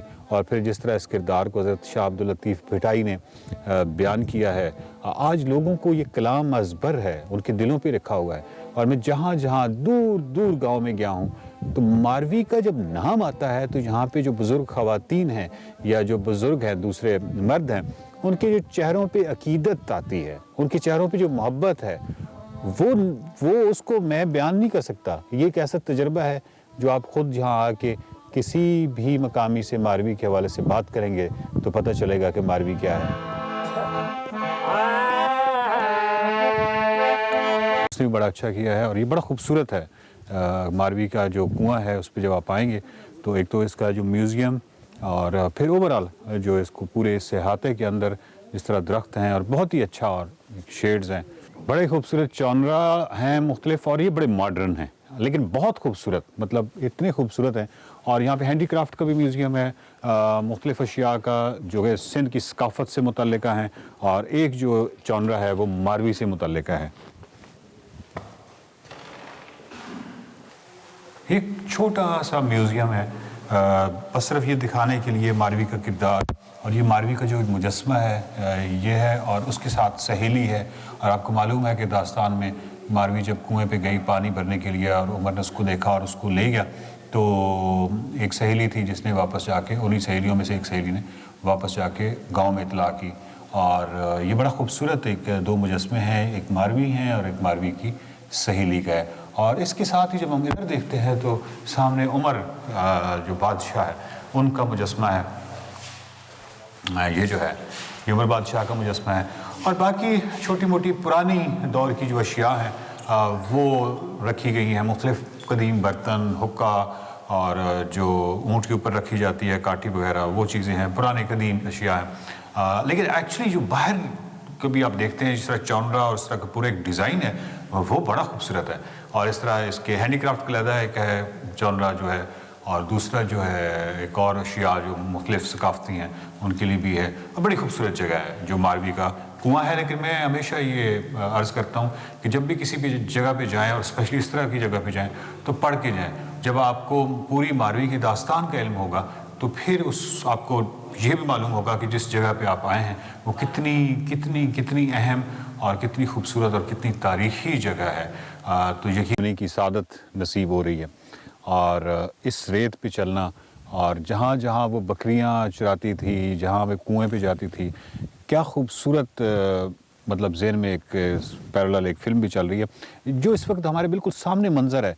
मैं चाहता हूँ कि एक दफ़ा वो ज़रा मंज़र आप देख लें कि मैं कहाँ पे खड़ा हूँ और सूरज जो है वो ग़रूब हो रहा है, और बड़ा ही खूबसूरत मंज़र है। मेरे साथ चैनेसर खान आपका नाम है? जी जी चैनेसर खान। तो चैनेसर भाई ये बताइए, सबसे पहले तो मेरा तो पहला सवाल ये कि चैनेसर नाम यानी इसका मतलब क्या है? ये चनेसर हमारे ये सिंधियों में नाम था, कोई बादशाह था तो बादशाह का नाम माँ बाप ने सुना था, वो अक्सर करे, आज भी नाम रख रहे हैं। तो बोला ये को हो जाएगा, क्या हो जाएगा? बादशाह बन जाएगा? बादशाह बन जाएगा, लेकिन वो तो किस्मत में नहीं था। नहीं, आप बादशाह अपने आप को नहीं समझते? नहीं, हम तो समझते हैं। आप समझते हैं, दुनिया में लोग नहीं समझते। ठीक है चैनेसर भाई, ये बताइए कि जो मारवी का किरदार है, जी सर, बड़ा जानदार किरदार है, ये इससे पीछे जो मोहब्बत है, मतलब ये जितने भी मैंने लोगों को मिला हूँ मारवी से बहुत मोहब्बत करते हैं, ख़वातीन भी मर्द भी, सारे लोग इस किरदार से बड़ी मोहब्बत करते हैं। इसकी क्या वजह है? यही बात है कि अभी मारवी का मैं मुख्तसर आपको किस्सा बता दें कि मारवी एक गरीब घराने में पैदा हुई थी, एक गरीब लड़की थी। जब जवान हो गई तो अल्लाह पाक ने इनको हुस्न दे दिया, बकरी भी चराती थी तो हुस्न दे दिया। तो हुस्न की वजह से बादशाह को पता लगा कि आपके घर में रानियों तो बैठी है, लेकिन आपके घर में रानी ऐसी होना चाहिए जो ये बड़ी खूबसूरत है। अच्छा। हाँ, फिर ये बात सुनकर बादशाह वहाँ से निकला। और उमरकोट से निकला? उमरकोट से 160 किलोमीटर है। 60 किलोमीटर ऊंट पे चढ़, ये मशीनरी गाड़ी वगैरह नहीं, वो तो यकीन नहीं। ठीक है सर, ठीक है। तो ये इधर आया, जितना मारवी का हुस्न का जो ये चर्चा था, हाँ चर्चा था, सुना था, तो उससे भी उनको ज्यादा पसंद आई। फिर अभी जो हम कहते हैं ना, हमारा जो ये तकरीबन जो ये हमारा रीत होता है या हमारा रीत में आप समझते हैं, हाँ, पूछते हैं कि ये इनकी लड़की की शादी है या किसी की मंगनी है, वो उसमें पूछा ने अपनी तलवार से, बादशाह था, हाँ ठीक है, वो लेके गया। उधर जो लेके गया तो उनको कहने लगा अभी निकाह करो मेरे से, आप जो ये हमारी रानी बैठी है इससे सारों से ऊपर बनकर इधर बैठ जाओ, ठीक है, आपका हुक्म भी चलेगा। उन्होंने बोला, बस उसने हर लालच दी, हाँ बड़ी लालच दी, लेकिन मारवी ने बोला नहीं। बोला क्यों? तो बहुत लोग खड़े, बोला आप क्यों है, ये समझती नहीं है, पागल है क्या आप, ये बादशाह आपको कह रहा है, आप उसकी बात माने। तो वो कह रही है अपनी जो ये चादर है ना जो ओढ़ती है सिर पर, इसको कभी शर्माऊंगी नहीं। अभी इसी वजह से उसको शाह साहब ने बड़ा कुछ आपने सुना होगा, ठीक है सर, तो शाह साहब ने भी इनका बड़ा जिक्र किया है। तो इसी वजह से मारवी का जो है ना असल यही है। तो बादशाह की बात नहीं मानी बादशाह, और मारवी अपनी गुर्बत में खुश थी। मारवी जो है वो अपने गांव को याद करती थी, और मारवी वापस है। लेकिन आपको ऐसे नहीं लगता जैसे उमर का जो किरदार है वो भी अच्छा किरदार है? देखो वो वापस ले आया, वरना वो जिस तरह बादशाह होते थे वो तो, जी वो मैं आपको कह रहा हूँ। तो उमर बादशाह आज देखें जिस पर अल्लाह राजी है, वो उधर वो सारे मेले वगैरह होते हैं, ठीक है सर। तो उमर बादशाह लेके गया, उसने जबरदस्ती नहीं की। जी मैं इस पे वाकई बिल्कुल ऐसे जबरदस्ती नहीं की। वो बादशाह था, सब कुछ कर भी दिखाता था, लेकिन वो नहीं की। फिर उसने, इस दास्तान की खूबसूरती यही है, फिर इनको फिर अपनी बहन बना के वापस उसको भेज दिया। इसलिए उस शायरी में उमर अदा भी आता है। हाँ, उमर अदा इसलिए आता है। अच्छा। अभी जो ये है, आप किसी से ट्रांसलेट कराए ये करना, तो ये मारवी का ये शाह साहब का है बैत है, ठीक है। तो ही ना मारन रीत, जी ही ना मारन रीत जो सेण मटा इन सोनते, अच्छी उम्र कोट में कंजस कान कुरीत बेरीता काम नहीं करूंगी। अच्छी उम्र कोट में कंजस कान कुरीत ही पखड़न संधि प्रीत माड़ी मूल न मटिया। इसका मतलब बताइएगा थोड़ा। मतलब यह मारवी का जो मंगनी थी ना वो यहाँ हुई थी, एक खेत नाम से हुई थी। तो अच्छा, वो मारवी यहाँ पे किसी लोकल से हुई थी, ठीक जो है। उधर बादशाह ने बड़ी लालच दी, तो उसने बोला ये रिश्ता मेरा हुआ है, ये अपना जो ये महिलाते अपना ये जो है ज़ेवरात है, ये देख के ये मैं नहीं मुड़ूंगी, मेरा जो किरदार वो ही करूंगी। बस यही बात है असल मारवी का जो है ना, यही बात है। वाह वाह वाह वाह, खूबसूरत। सूरज गरूब हो रहा है, दूर हर तरफ ऊंट चल रहे हैं, मेरे साथ चनेसर, अब मुझे नाम नहीं भूलेगा, चनेसर। तो चनेसर खान खड़े हैं, और जो आपका थर है जी बहुत खूबसूरत, बड़ा खूबसूरत सर। हमसे आप बात कीजिएगा, और जब can you here us mama? Yeah, I can hear you. Okay, अब आ गया आपकी आवाज। जी प्लीज बताइए कैसी हैं आप इस वक्त? इनफैक्ट यूएस में तकरीबन कहना चाहिए 2 बजे, 2:15 बजे का टाइम होगा, बिल्कुल रात होगी। तो आप ये बताएं, हमने आपको देर से जगाया हुआ है, बट स्टिल ऑब्वियसली आपका गाना आया था सोशल मीडिया पे, इतना पॉपुलर था, वी थॉट कि आपसे बात की जाए। कैसा रिस्पांस आ रहा है गाने का? अल्हम्दुलिल्लाह बहुत अच्छा रिस्पांस आ रहा है, बहुत आई डिडंट एक्सपेक्टेड कि इतना अच्छा होगा, but again, because of course, as you know, Javed साहब के साथ गाया है, and then it's a very good composition, बड़ा अच्छा music बना है इसका. We actually really worked hard on it.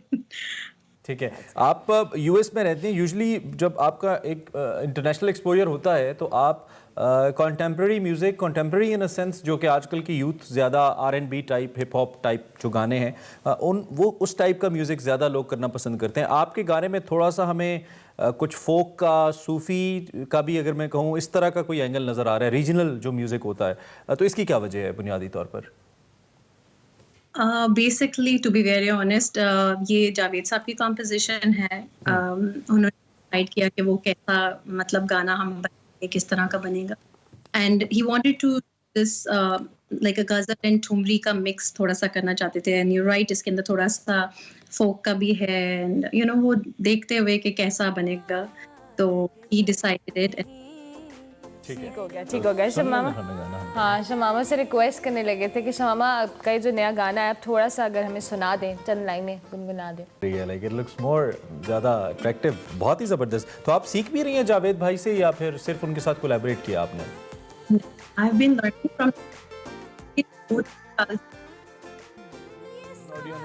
Singer की ऑडियो ना आए तो हमें बहुत ही मसला होता है. आपकी दोबारा ऑडियो बोलिएगा. आप अपनी हैंड्स फ्री को दोबारा से कनेक्ट कीजिएगा या माइक को चेक कीजिएगा. There is something wrong. I think the when you play music, you guys lose. Okay, हम चलिए म्यूजिक बंद कर दें. जी, अब बोलिए शमामा. हाँ जी, मैंने कहा I'm learning from जावेद साहब since last 2 years और रेगुलर बेसिस पे उनसे क्लासेस लेती हूँ और बाकायदा रियाज वगैरह सब कराते हैं और मैं फिर खुद से भी करती रहती हूँ सारा वक्त. और कितना वक्त हो गया ये सीखते हुए और रियाज करते हुए? जावेद साहब के साथ ऑलमोस्ट 2 साल समय. अच्छा, माशाल्लाह. नहीं, नोट्स वगैरह बहुत पक्के हैं, बहुत अच्छा गा रही हैं. शमामा, आप अपने आइंदा आने वाले प्रोजेक्ट्स के हवाले से बताएं कि ये गाना तो भी रिलीज हुआ है ऑब्वियसली, और किन प्रोजेक्ट्स पे काम हो रहा है? हाँ जी, मेरा भी एक और गाना आ रहा है. जावेद साहब के छोटे भाई हैं अकबर अली साहब, उनके साथ एक आ रहा है. Still working on the video, तो अभी रिलीज नहीं किया, but the recording is done, everything. तो सरप्राइज रिवील कर सकती हैं? याद तो आपने गाना क्योंकि वोकल्स कर लिए हैं तो थोड़ा सुना ही दें हमें, या नहीं? चलें, दैट्स अमेजिंग. बहुत खूबसूरत कॉम्पोजिशन है और बहुत ही खूबसूरत तरीके से आप गा रही हैं. और Akbar Ali is a very good singer, no doubt in it. बहुत ही हमें मज़ा आ रहा है. Wish you all the best. और जो भी सुन रहे हैं इस गाने को, इन्होंने रिलीज से पहले गाया तो प्लीज कॉपी मत कर लीजिएगा इस कॉम्पोजिशन को. ये उन्होंने हमारे लिए एक्सक्लूसिवली गाया है, इंडियंस खास तौर पे. एग्जैक्टली. और अच्छा शमामा, क्योंकि आप ऑब्वियसली आपने इतना ज़बरदस्त म्यूजिक आपने अभी आपका जो पहला गाना भी चल रहा है और उसके बाद और भी गाने आ रहे हैं, सो क्या प्लान है पाकिस्तान आके म्यूजिक को कंटिन्यू करना है या आप ऑन एंड ऑफ वहीं से करेंगी अपने म्यूजिक को परसू? मैं एक्चुअली आती रहती हूँ पाकिस्तान एवरी 3 months 4 months के बाद मेरा 1-2 चक्कर लगते रहते हैं. तो लेट्स सी क्या होता है फ्यूचर में. आई कैन नॉट प्रिडिक्ट के फ्यूचर में मतलब किस तरह से काम होता है, so we'll see how things will roll. Okay, perfect. चलें. और जो लोग अभी आपको देख रहे हैं, आपको obviously एक इंट्रोडक्शन आपका होता है बहुत सारे लोगों के साथ on every new show. So there might be some people जिन्होंने अभी आपको देखा है और सुना है और उनको आपको definitely आपकी आवाज़ अच्छी लगी होगी. Anything you want to say to all the people who are watching you right now? First of all, thank you. आप लोगों ने बुलाया and I really appreciate the effort and your time.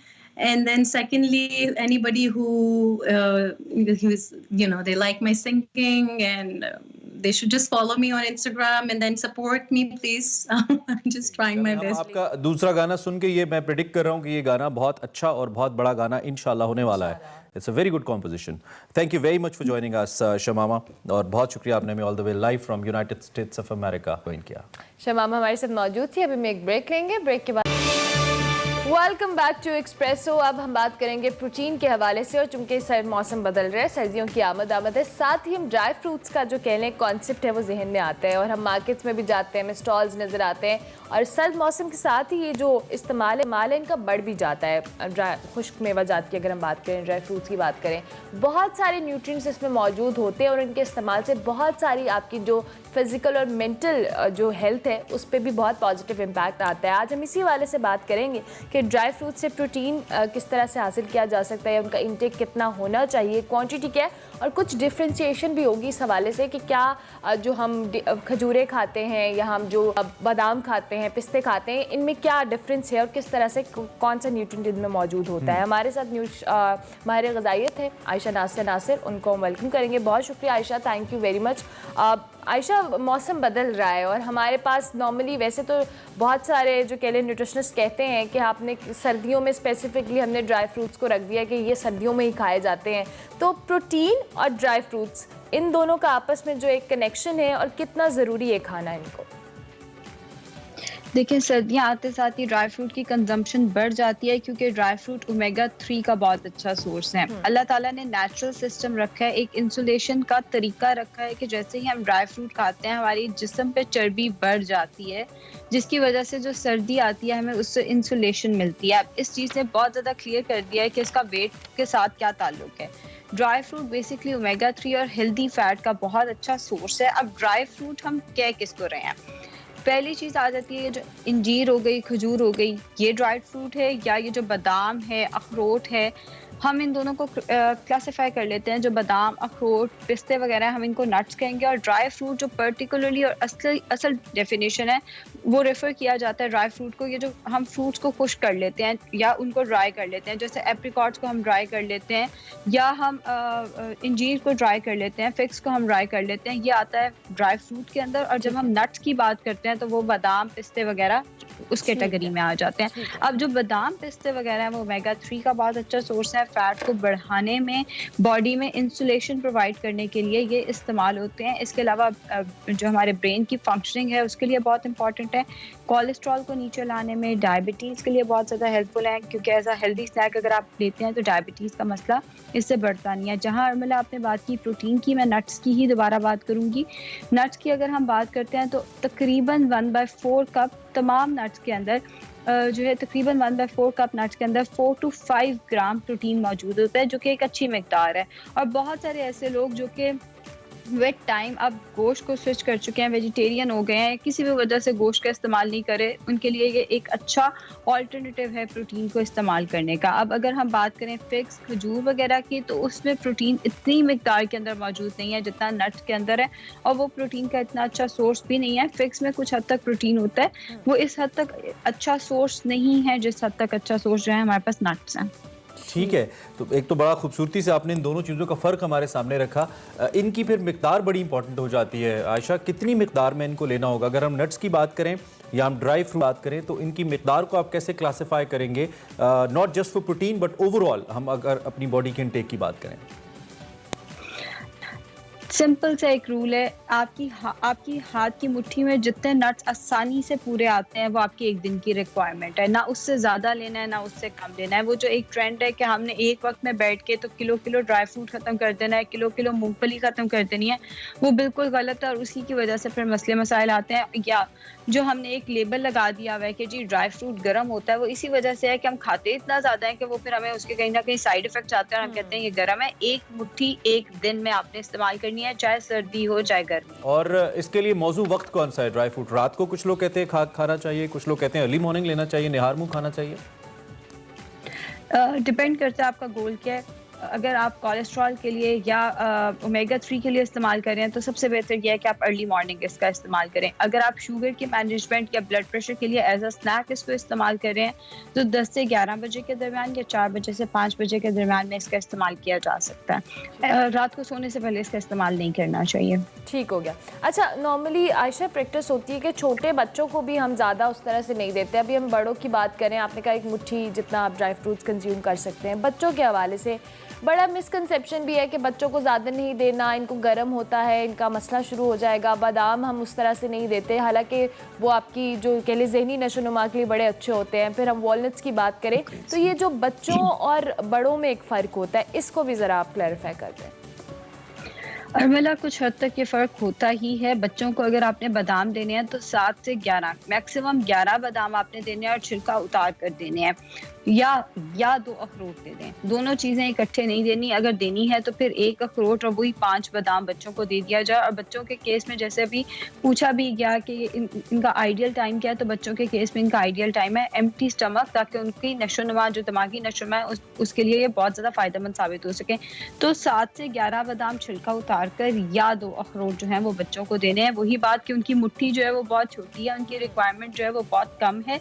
ज़रूरत से ज़्यादा देंगे तो बच्चों को ज़ाहिर है उसके साइड इफेक्ट्स आएंगे। ठीक है। और अगर मैं इसके साथ, चूंकि सर्दी की बात है, सर्दी के फूड इंटेक की बात है, ड्राई फ्रूट्स के साथ मिल्क, दूध का क्या कॉम्बिनेशन है? और क्या इसके साथ कोई दूध कॉम्प्लीमेंट करता है ड्राई फ्रूट के साथ? कुछ लोग लेते हैं इसको, कुछ उसके अंदर डाल के इस्तेमाल करते हैं। इस ज़रा दूध और ड्राई फ्रूट का ज़रा कनेक्शन बताइए हमें। अच्छा जनाब, ये तो बड़ी अच्छी बात पूछ ली आपने। अगर तो हम नट्स की बात करें तो दूध के अंदर जब हम नट्स डालते हैं, हम बादाम डालते हैं, अखरोट डालते हैं, पिस्ते डाल के उसको ब्लेंड करते हैं अच्छे से, तो जितना उसका हेल्दी और अच्छा ऑयल है वो सारा का सारा या तो ब्लेंडर के साथ लग के ज़ाया हो जाता है, या उसके जो उसके ब्लेड्स हैं उसके साथ लग के ज़ाया हो जाता है, या इवन अगर आप पीस के बादाम दूध के अंदर डालते हैं तो वो सारा का सारा जिस चीज़ में आपने पीसा है, थोड़ा सा तो ऑयल होता है भाई, वो सारा का सारा उसके साथ लग जाता है, तो आपने चीज़ सारी ज़ाया कर दी। असल चीज़ ही उसका ऑयल था, हेल्दी ऑयल था, जो कि आपने ज़ाया कर दिया। तो जहाँ तक बात करें हम नट्स की, नट्स को आपने कभी भी ब्लेंड करके नहीं लेना, चबा के लें ताकि उसके न्यूट्रिएंट ज़ाया ना हो। जहाँ तक बात करें हम ड्राई फ्रूट की, जिसमें एप्रिकॉट्स आ जाते हैं, इंजीर, खजूर वगैरह आ जाती है, तो अगर आप वेट गेन करना चाहते हैं या आप इवन हेल्दी ईटिंग करना चाहते हैं, या आपको एक हेल्दी स्नैक चाहिए या कोई मीठे का ऑल्टरनेटिव चाहिए, तो आप इन दोनों चीजों को, दूध और ड्राई फ्रूट को इकट्ठा खजूर के साथ ले सकते हैं। Thank you very much Ayesha Nasir, बहुत शुक्रिया। और बड़े बेहतरीन अंदाज में ड्राई फ्रूट्स और नट्स के हवाले से मैं क्लैरिफाई भी किया और उसकी क्वांटिटी को भी किया। सर्दियाँ आ रही हैं, लेकिन जिस हिसाब से न्यूट्रिशनिस्ट रिकमेंड करे उसी हिसाब से आपका इंटेक होना चाहिए। और ये इतलाक मूंगफली भी होता है, मूंगफली जिसे कहते हैं। ब्रेक लेते हैं जी, ब्रेक के बाद हाजिर होंगे। अब देखते रहिए एक्सप्रेस।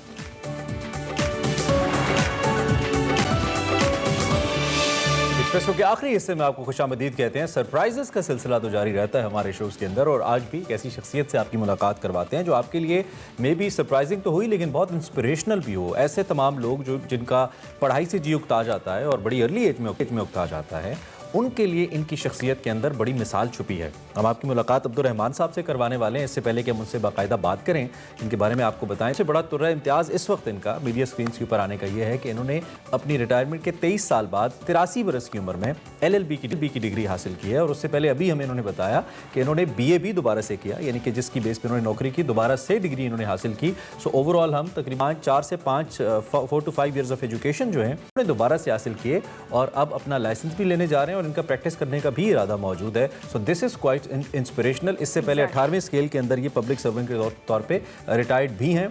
हमें स्टूडियोज़ में ज्वाइन करें। अब्दुर्रहमान साहब, वेलकम टू द स्टूडियोज़, बहुत शुक्रिया। बड़ी ज़बरदस्त एक तो अचीवमेंट इस कॉन्टेक्स्ट में है क्योंकि इस उम्र में लोग बिल्कुल ही आराम करते हैं, आराम पसंद होते हैं, और ज़िंदगी से जैसे होता है ना कि we are done with the life, लेकिन आप तो एक नया चैप्टर खोल बैठे ज़िंदगी का। तो कैसे? बस ऐसा है कि ज़िंदगी तो सर ऐसा है कि ज़िंदगी तो जब अल्लाह ने की अता है, जब ख़त्म होगी तो उसकी आर्डर से ही होगी। तो इंसान को मरने से पहले नहीं मर जाना चाहिए। वो है ना कि यकीम हुक्म अमल पे हम मोहब्बत फातेह आज़म जहाद ज़िंदगानी में है ये मर्दों की शमशीरें। तो ये हम रोज़ पर तालिब इल्मी के ज़माने में पढ़ा था, और वो अल्लाह पाक ने ऐसा मौका दे दिया। ये तो ढील है, एक अल्लाह ने मौका दे दिया। सर्विस से रिटायर हुए मुझे 23 साल हो गए हैं। तो वो जैसे आपने फरमाया कि मैंने BA दोबारा किया क्योंकि पहले डिग्री नहीं थी। That was only A certificate under statute of Punjab university. तो वो मैंने 2015 में किया। तो ये LLB जो है 18, 19, 20 में, कल भी 20 में किया मैंने। लॉ गेट भी पास कर लिया, और अब मैं I am going to for practice इंशाल्लाह। और प्रैक्टिस में आने का मकसद जो था वो यही था कि इर्द गिर्द मैं देखता हूँ कि बड़ा जुल्म है। ये हमारी बेटियाँ, कौम की बेटियाँ बहनें, मेरी बेटियाँ बहनें, मेरी अपनी भी 6 बेटियाँ हैं। तो मुझे ये बड़ी तकलीफ़ होती कि हर गली हर मोहल्ले में इधर इर्द गिर्द जो है वो नई नई दास्तानें जुल्म की आ रही हैं। और बनु आदम ने बिनते हवा पर बहुत ज़्यादती कर रखी है। तो I was inspired by it. मैंने कहा यार इनकी मदद कैसे करूँ। अब मैं इस काबिल तो हूँ नहीं, ना तो मुआशरे में कोई मेरा कोई जोर है ना कुछ। फिर मुझे ये सूझा कि भाई इनकी मदद ऐसे की जाती है, कानूनी मदद की जाए, इनसे पैसे भी ना लिए जाए और इनकी मदद भी हो जाए। तो that's which brought me to this ज़बरदस्त। अब्दुल रहमान साहब, जिस तरह से आपने कहा कि आपने ऑब्वियसली इर्द गिर्द अपने ऑब्जर्व किया और इसलिए चीज़ ही आपको इस तरफ लेकर आई, लेकिन बहुत सारे जो अफराद होते हैं जब वो रिटायरमेंट के बाद अपनी ज़िंदगी को बड़ा पुरसकून अंदाज में करना चाहते हो, पढ़ाई तो दूर दूर तक किसी के वहमो गुबार में भी नहीं आती कि हम दोबारा से पढ़ें।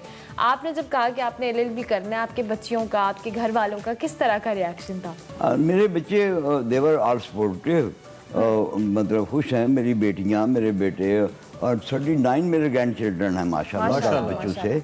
तो दे आर ऑल हैप्पी कि भाई हमारे वो दो फख्र करते हैं कि हमारे नाना ने, दादा ने LLB कर लिया, they are telling their friends, status लगाए फिरते हैं। तो मैं तो नहीं समझता कि it was a great achievement. Mediocre student था, अब भी मेडियोकर ही हूँ, अब नॉट एन आउटस्टैंडिंग स्टूडेंट। ये मिसाल अगर एक्चुअली वेस्ट में होती ना तो फिर शायद इतना हाईलाइट ना होता, क्योंकि वहाँ पे लोग, मैंने देखा है कि उम्र उनकी बढ़ भी जाती है तो वो अपने आप को बिजी भी रखते हैं, दे कंटिन्यू देयर स्टडीज। लेकिन हमारे यहाँ चूंकि 60 साल का बंदा बाबा हो जाता है, जो कि नहीं होता। 60 years old is not an age. Look at Prime Minister Imran Khan, he is almost 70. How young माशाल्लाह he is. और बाकी भी हमारे पास कई स्पोर्ट्समैन, कई लोगों की ऐसी मिसालें मौजूद हैं। और तालीम की तो कोई उम्र नहीं होती। नबी अक्सर सल्लम ने भी फरमाया कि ना वो आप गोर तक, कब्र तक आप इल्म हासिल करें, लहद तक। बड़ी अच्छी मिसाल आपने कायम की है। मुश्किल कितनी हुई, याद रह जाती थी चीज़ें? और फिर आप लॉ पढ़ रहे थे। मैं तो कभी अगर लॉ के बारे में वैसे कुछ पढ़ना पड़ जाए बीइंग जर्नलिस्ट तो सबसे ड्राई लगता है मुझे कि याद कैसे रहेगी, क्लॉजेस कैसे याद रहेंगी। How was it? असल में अल्लाह पाक रियाकारी से बचाए। बात यह है कि I derive all the strength and mental health from Quran. मेरा एक 95 जून से ये मेरा ये मामूल रहा है कि मैं 1 मंजिल कुरान रोज़ पढ़ता हूँ माशाल्लाह। अच्छा। और मैं नहीं समझ, आप देखें ना कि अल्लाह में 21 सब्जेक्ट्स थे and I vitally remember them. मुझे कोई मुश्किल नहीं हुई। इम्तहान में 3 साल ही में 3 साल ही का एडमिशन, 3 साल कोर्स था, 3 साल में मैंने पास कर लिया से। और मुझे वो कोई दिक्कत नहीं होती याददाश्त में। वैसे जो कुरान में हुक्म है ना कि वह मान नॉमिल होना किस फिर खल्क, जिसको हम लंबी उम्र देते हैं उसकी खिलकत को रिवर्स कर देते हैं, बैक टू हिज चाइल्डहुड। लेकिन अल्लाह का शुक्र है और मैं ये समझता हूँ कि ये सारा मौजूदा जो है ये कुरान पढ़ने का है। जबरदस्त। बहुत सारे लोग आपको इस वक्त देख रहे होंगे जिनके लिए हम समेत आप बहुत सारे लोगों के लिए मोटिवेशन है। हम कभी आगे सोचते हैं कि हमने पढ़ना है, कुछ करना है, हम बैठ जाते हैं कि नहीं हम ये काम करते हैं। आप तो माशाल्लाह आपने अपनी सर्विस की, उसके बाद आपके मामलात रहे। अब वो तमाम लोग जो इस वक्त आपको देख रहे हैं और जिनके लिए आप एक इंस्पिरेशन है, हम चाहेंगे उनके लिए कुछ कहें आप।